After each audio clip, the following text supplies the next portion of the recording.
Manic Digital. Hi, I'm Charlie, and I don't know what I'm doing. Today's episode is a solo episode. I had this idea, and I kind of brought it up in the last episode, that I asked ChatGPT to write some fan fictions about me. Essentially, they're not real fan fictions because, you know, ChatGPT can't write something like that. So I just asked ChatGPT to write some stories about me. I did do this, since I did this my last episode, I did kind of go into it, about the fact that ChatGPT doesn't really know how to write them. They come out more as stories than fan fictions. Essentially that is what is going to be happening today. So I have my iPad and I'm just going to read them. We don't have any pop culture news today because I have put it all for my next episode. So I just finished filming that, so you can go listen to that after this if you're listening this out of order.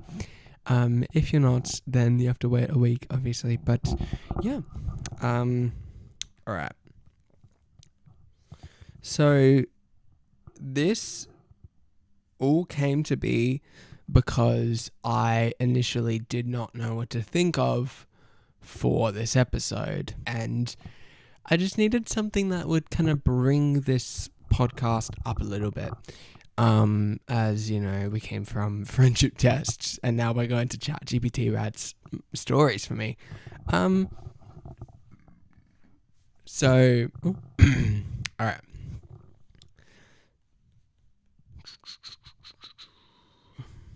Alright, so this is the first one, and it's called Charlie and the Hidden Key. Alright. Charlie never meant to stay late after school. The plan was simple: grab the forgotten notebook and leave.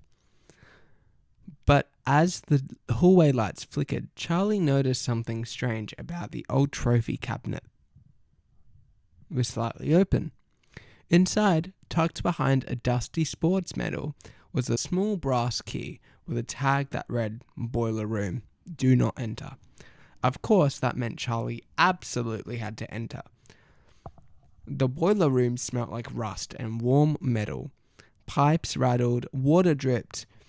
Then Charlie spotted a locked storage door, perfectly matched to the key.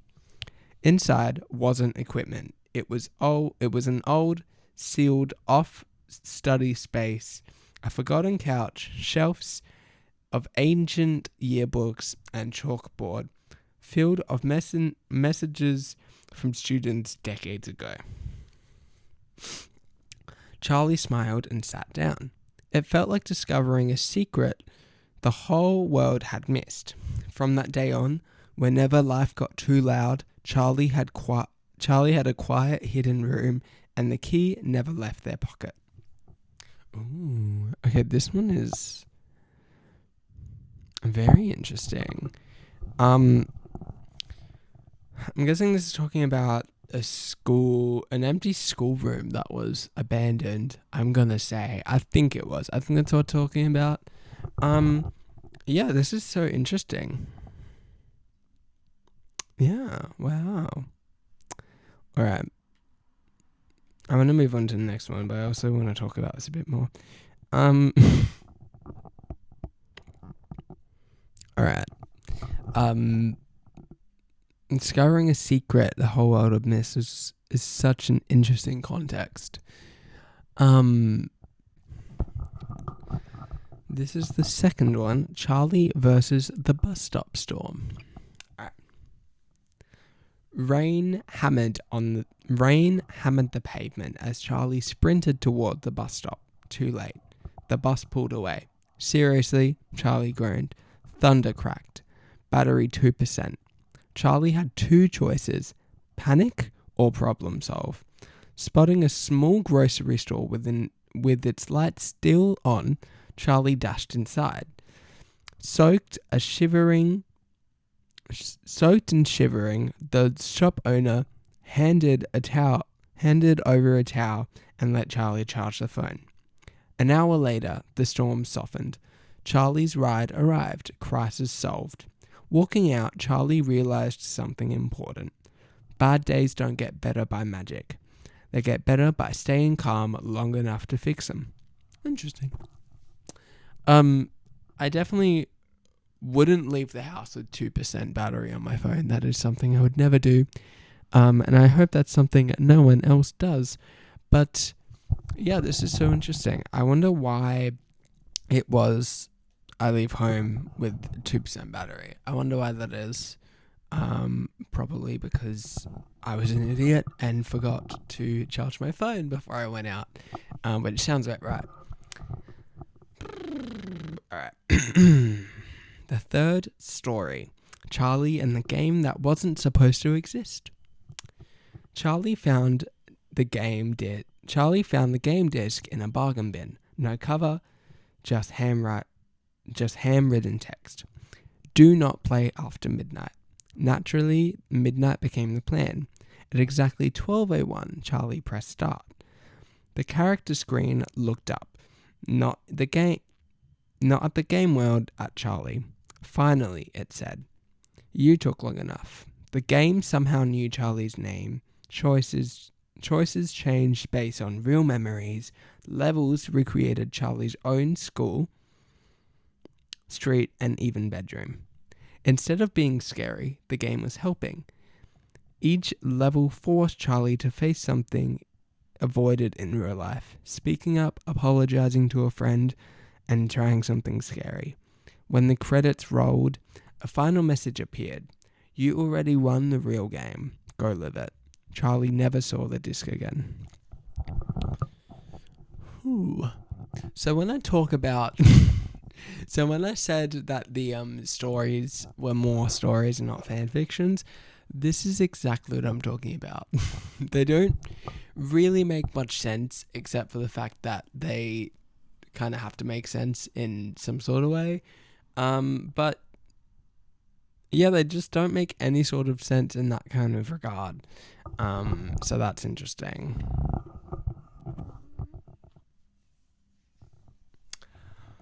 Woo! How many do we have? 10. All right.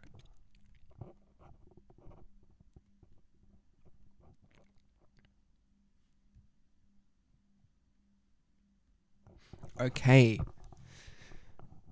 This one is number 4. Charlie's accidental talent show. Charlie never signed up for the talent show, but somehow their name was announced. Standing backstage, Charlie whispered, "I don't even have a talent." Then it hit them. Storytelling. Charlie walked out, grabbed a mic, and told a funny, slightly chaotic story about getting lost on the first day of school. People laughed, then listened, then applauded. Charlie walked off stage shaking, but smiling. Turns out, sometimes your talent isn't something flashy. Sometimes it's just being real. Wow, ChatGPT with the inspirational quotes right there. Wow, I didn't realize that would be what would come from this episode. Wow. I also don't think I would just show up to a talent show with no talent. I feel like you would at least have to have a plan, even if that plan is really bad. So, yeah. Alrighty. This next one is called Charlie and the Midnight Walk. Couldn't sleep. Brain too loud. Charlie stepped outside just to breathe. The whole street was quiet. Cool air, soft stars. For once, nobody expected anything. No messages, no deadlines, no noise. Just footsteps. Charlie realized how rare that feeling was. Being completely alone, but not lonely. By the time Charlie got back home, sleep came instantly. Lessons learned. Sometimes the cure for chaos is a quiet 5-minute walk. You know, for me, I honestly do not like sleeping with noise. Fun fact about me, I have to sleep with silence, complete silence, complete darkness, so that my brain can learn to shut off for the night and just go to bed. That it still takes me like an hour to get to bed, but it's better. So I definitely agree with this story. I feel like for sure it's really accurate to my life. That's for sure. Alrighty.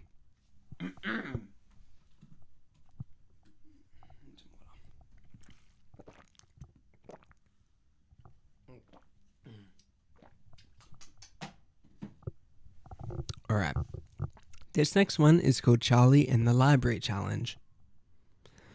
The librarian made a deal. Read 12 different genres in 3 months. Win a mystery prize. Charlie thought, easy. It was not easy. Poetry, weird. History, slow. Sci-fi, surprisingly amazing. By book 11, Charlie realized something shocking. The challenge wasn't about the prize. It was about discovering worlds Charlie had never tried. Book 12, finished. Prize opened. Inside, a blank notebook. The front cover, your turn to write one. Charlie grinned. Challenge accepted. Okay, one thing about me is I actually hate reading.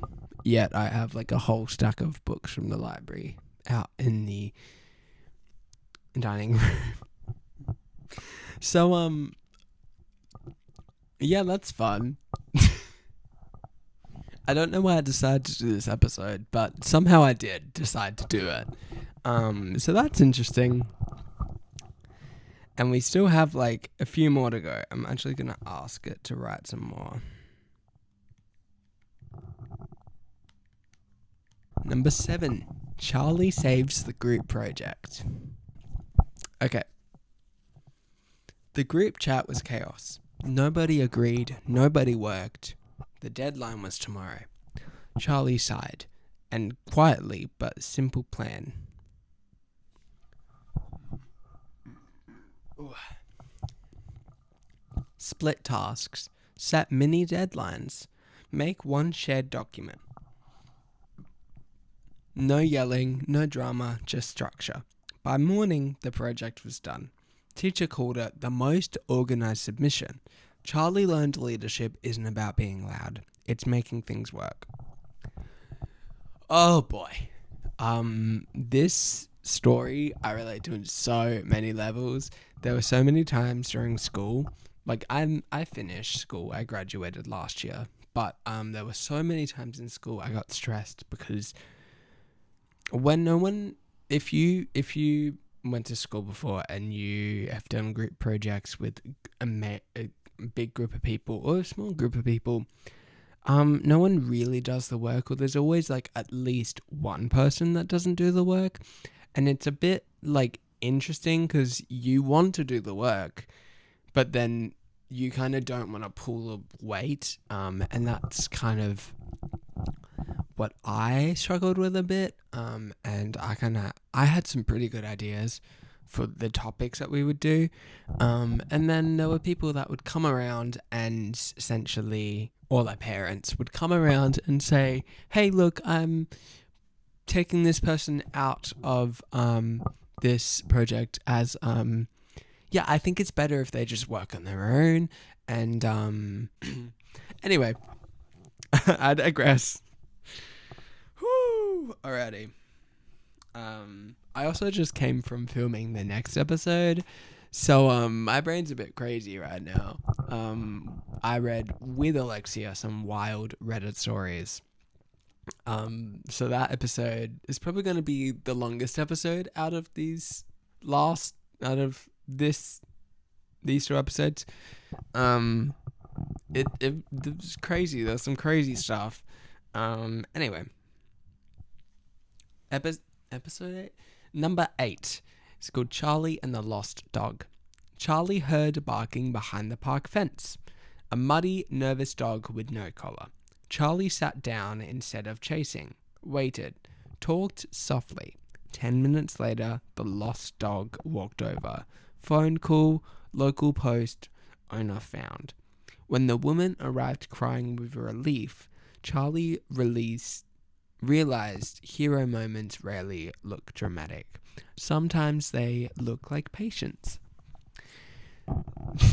So what I'm getting from these stories is that that ChatGPT is trying to make light of a really interesting situation and be like, you know what we can think about when we read these stories? It's like love, peace in the world and whatever. These are very weird. These are very interesting. Well, thanks. I really appreciate it. Yeah, okay. Well, if you want to know hero moments look dramatic, or rarely look dramatic, but sometimes they look like patience. I don't know what that means, but okay. Oh, alrighty. Number 9. Charlie's one brave decision. And the email sat open for 20 minutes. What email? I don't know. Apply or close it. Charlie's fingers hovered. What if I'm not good enough? Then another thought. What if I am? Click. Sent. Charlie didn't know the results yet. But for the first time, trying felt better than wandering forever. Number 10. It's called Charlie and the Future Letter. Assignment. Write a letter to your future self, Charlie wrote. I hope you tried things, even when you're scared. I hope you kept your humor. I hope you didn't forget what matters. Years later, cleaning an old box, Charlie found it again, smiled. Not everything had gone perfectly, but enough of it had gone right. And the scared younger Charlie would have been proud. Did you ever do the things that your school would do, which is like write letters to your future self when you were younger? That's the kind of vibe I'm getting from this story.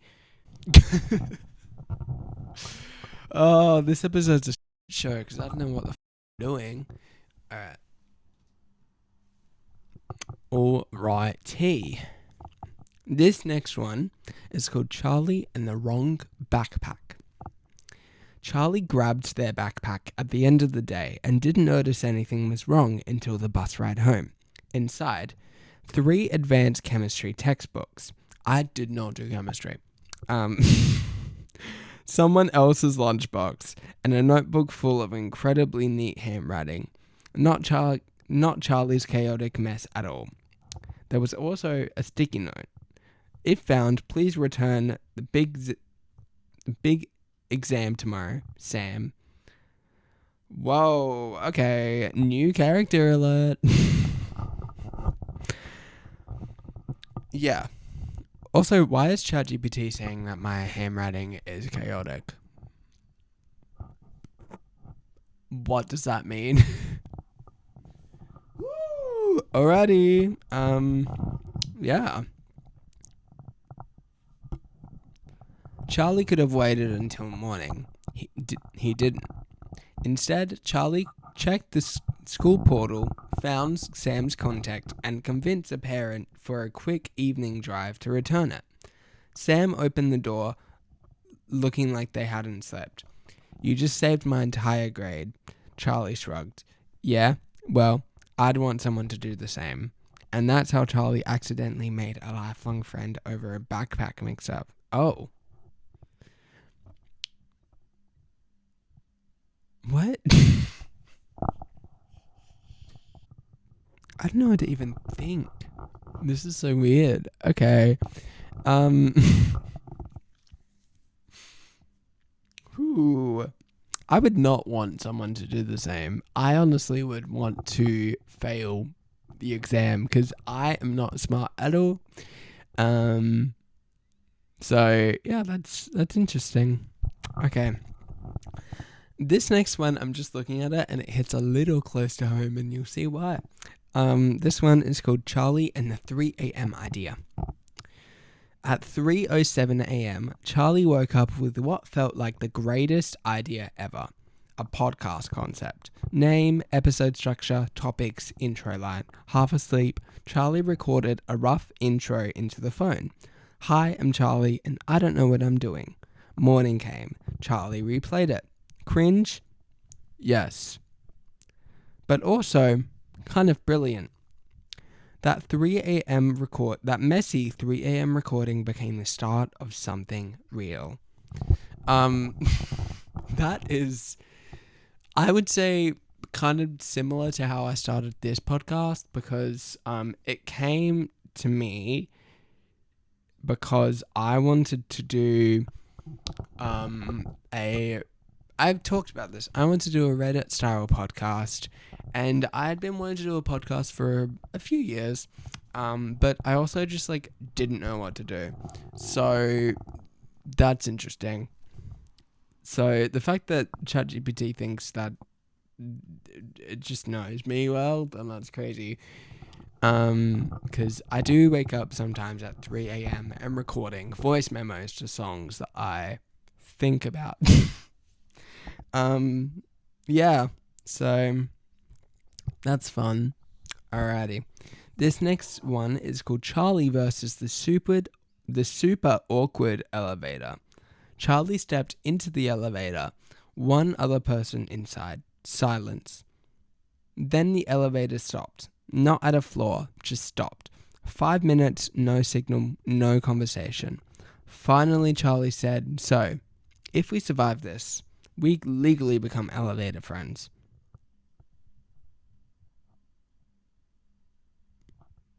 The stranger laughed. By the time the technician opened the doors, they'd talked about movies, school, and terrible cafeteria food. Charlie walked out thinking, sometimes awkward moments just need one dumb joke to become good memories. This is very, what's the word? Very American coded, because it's talking about cafeteria food, and we don't have cafeterias in Australia for schools. So, interesting. We do have canteens, which are, I would say, almost the same thing. Yeah. But that's so interesting. I would never want to go into an elevator hoping that the elevator would break down, so I have to talk to a stranger, because that is also kind of awkward. And if you've met me, you know exactly why. Okay. This next one is called Charlie and the Substitute Teacher Mystery. The substitute teacher knew everyone's name. Oh, I love when substitute and relief teachers know everyone's name. It is something about that to me is just itching a brain, and it's yes. It also means that they know you well, and that's, for me, it's a good sign. I feel safe, And if no one knows me, if a substitute relief teacher, we call them here in Australia, walks up to me and just, I don't know, yeah, it's weird. I had a relief teacher for maths one year, and it was my birthday, and I remember I was really excited. She was one of my favorite teachers ever, and still is one of my favorite teachers ever. And we didn't know she wasn't going to be there, but she was just so funny, so nice, so sweet, and me and one other really good friend of mine always had chats with her. So that was what I was looking forward to for my birthday. Something to lighten the mood for my birthday, so I wasn't just thinking about going to school.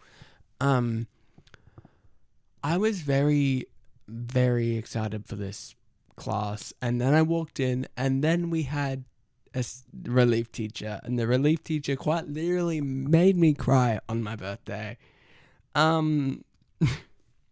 It was such a weird feeling to know that I had to do something that I also like had already done, and that I was like, I'm gonna hang out with my favorite teacher, and this teacher like was sick, so it makes sense. But like, oh, what a really bad day that was. Anyway, first day, no attendance sheet, no instructions, just Charlie, could you pass the papers forward? Charlie froze. How? At lunch, Charlie and the friends investigated.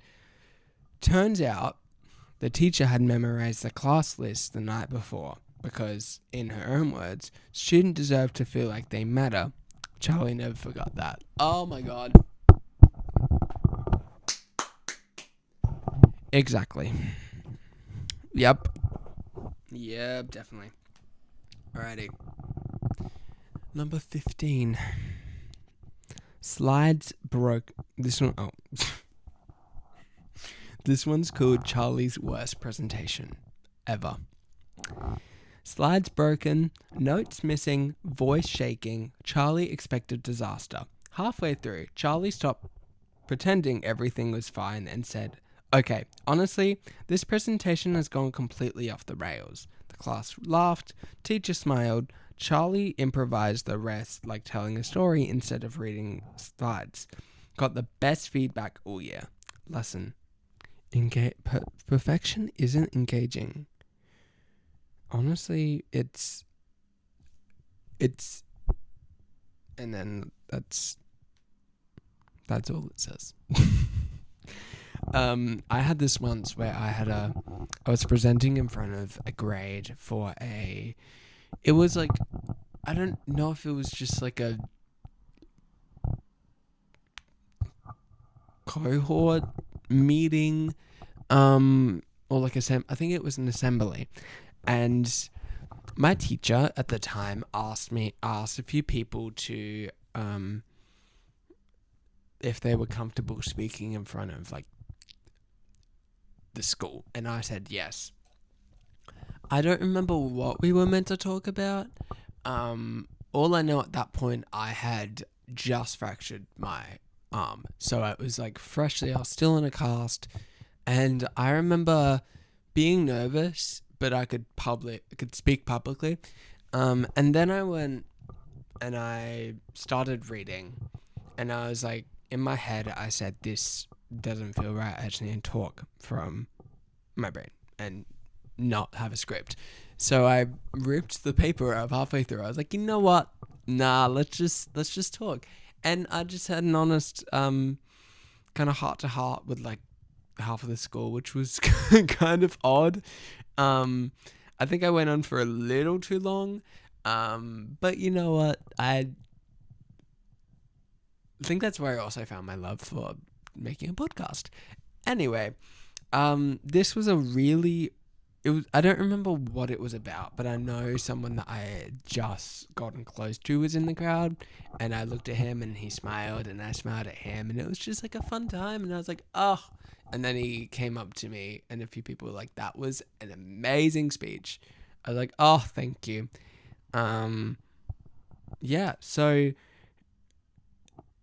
I have actually done something like this before, and I know what it is like also to have a really bad presentation and for it to bomb.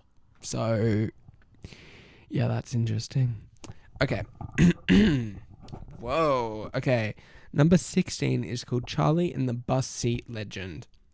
Everyone knew about the lucky back seat. Supposedly, if you sat there before a test, you'd pass. Charlie didn't believe it. Until one day, every other seat was full. He sat there, aced the test. Coincidence? Obviously. Charlie always glanced at that seat after, just in case. Ooh, alrighty. So this...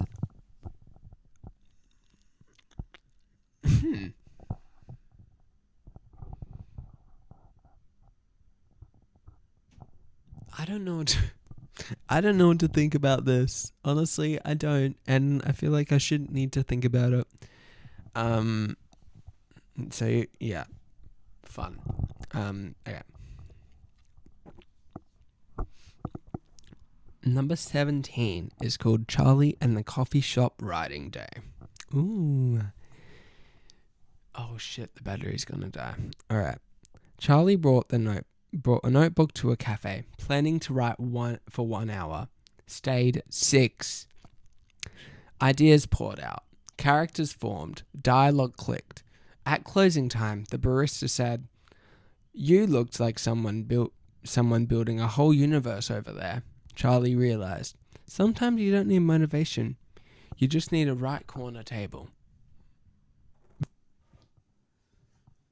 Alright, so honestly, these stories are honestly kind of interesting to me because some of them are like oddly kind of correct in a way, and then the rest just make no sense.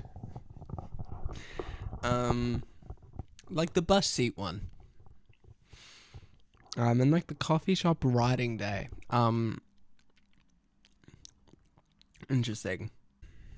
This next one is called Charlie and the Rain-Soaked Soccer Game. Which, by the way, I don't play soccer. And I am really bad at soccer. So this is going to be interesting. Okay. It rained so hard that the field turned to mud.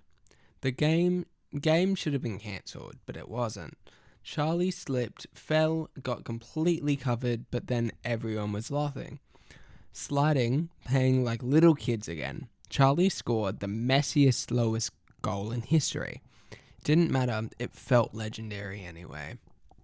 Huh, interesting. Okay, next. This one's called Charlie's One Text That Fixed Everything. And I'll give you a new friend. Days of silence. Charlie typed, "Hey, I don't even care who is right. I just miss being friends." Sent. Reply came 30 seconds later. Same. Sometimes fixing things is one brave sentence.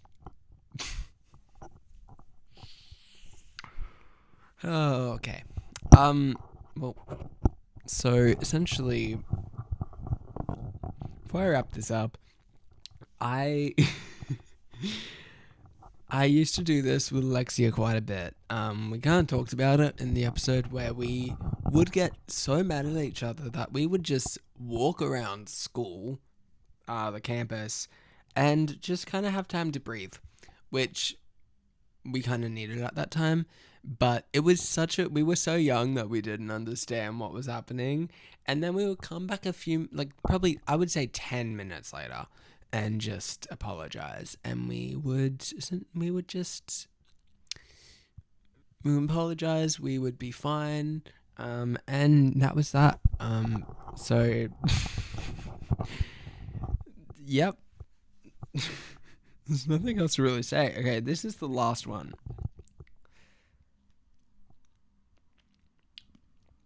Alright, so this last one is called Charlie and this library ghost.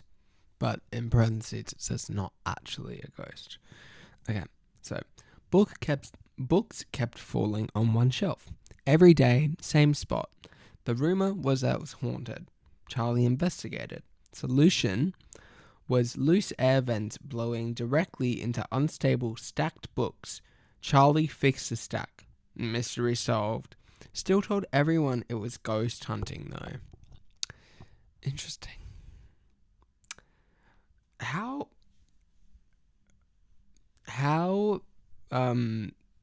much air do you reckon it would take to blow an entire stack of unstable books off a shelf?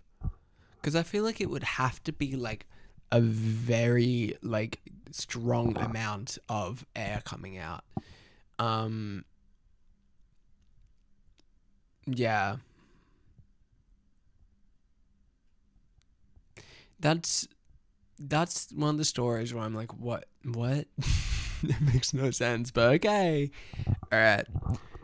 So I'm going to do one more because that one was really short. I want like a longer one. I want to finish on a long one. Alright. This one is called Charlie's Accidental Speech. Teachers asked for volunteers. Nobody moved. Charlie's hand somehow raised itself. 5 minutes later, Charlie was giving a speech to the entire room. Heart racing, voice shaking, applaud at the end. Charlie sat down thinking, okay, apparently I can do scary things now. I've gotten that sometimes where I would, we used to do student leader speeches for school. Like every single year I would put my hand up to do it.